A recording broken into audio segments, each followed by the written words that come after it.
Alright, y'all, so I'm just doing a quick review. This time around, we're going to review the New 52, Aquaman, and the Others. Now, this comic book ran from 2015 to 2016, I believe, and only had two volumes, and it was a spin off series from the main New 52 Aquaman. And lately, I've been reading a lot of New 52 comics, and I'm just here to give you some quick thoughts on them.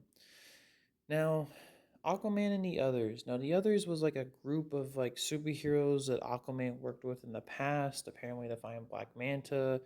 They traveled the world and did all kinds of things. And this was kind of established at Jeff Johns' part of the New 52 Aquaman title.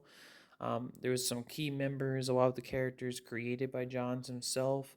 And, when I read them in the New 52 comic book, I really liked them. I thought they were pretty interesting, and there was massive potential to make these characters, well, more engaging and expand on their histories.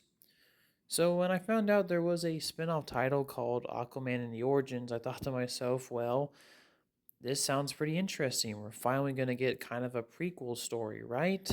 Well, wrong. Um, for one, Johns didn't write this book, which I find extremely strange because these are his characters and the team he created. So the fact that he didn't come back to write the spinoff title is very strange. And the second thing is that this is not actually a prequel story. This is a story that goes into continuation and expands upon a few themes during the Aquaman New 52 run. And I don't know. I find that just very strange. And the premise alone, just from that, I think is extremely disappointing.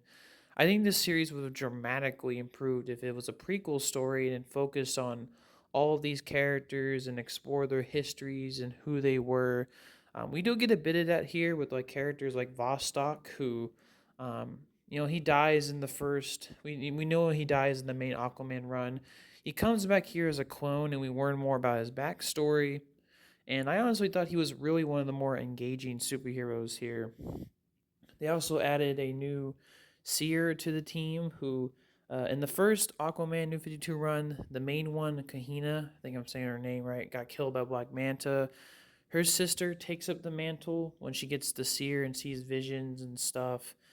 She kind of becomes that new role. And we also have a kind of Native America inspired hero called Sky, who is not really part of the team, but kind of shows up here and there.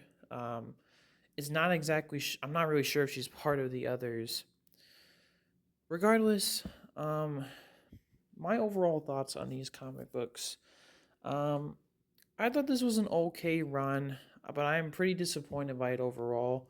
It has some good storylines. I thought that the second volume was much better than the first.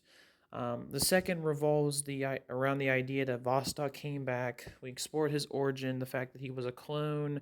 He was apparently part of four clones designed to be the perfect cosmonaut. And that one of them died was actually an Aquaman's team, and then the other one that just came back is another clone, but from like a completely different environment. So it's kind of an interesting parallel. I like that. They also fight this group called Mayhem, which is full of other villains that it's some feels like something straight out of GI Joe with that name. Um, and I don't know. I mean, I think it's cool. It wasn't a bad volume. But I don't know. It for me overall, the series left much to be desired. They also did this weird thing where um, this random king, or in the Lantern, which he was established in the main Aquaman title, where he was basically the guy who sank Atlantis. He obviously used like gold of legacy bars from some mystic alchemist and created the relics that the others have to have their powers.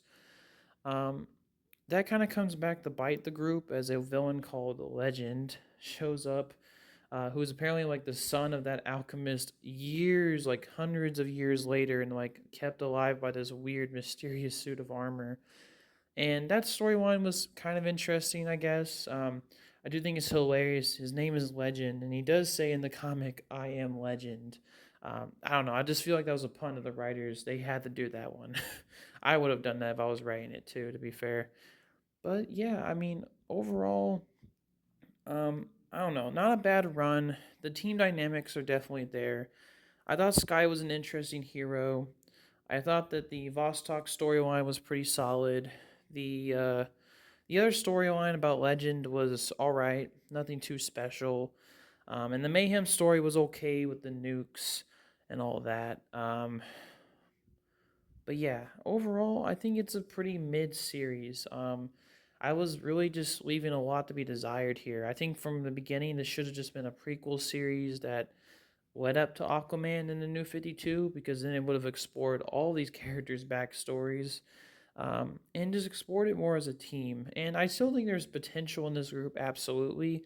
I don't know if DC, since it's already been a decade since this book came out, if they're actually gonna mention these guys or ever bring them back. I hope they do, because, like I said, the potential is massively there. Um, it's just this book doesn't really quite deliver on that expectation. But overall, just my quick thoughts. Aquaman and the Others, Volume 1 and 2, is an okay series. Nothing to write home about. If you don't read it, I'll just say you're just fine. I think you're fine with just reading the main Aquaman New 52 run. Nothing too special here. So yeah, that's just my quick thoughts. Peace, Cal.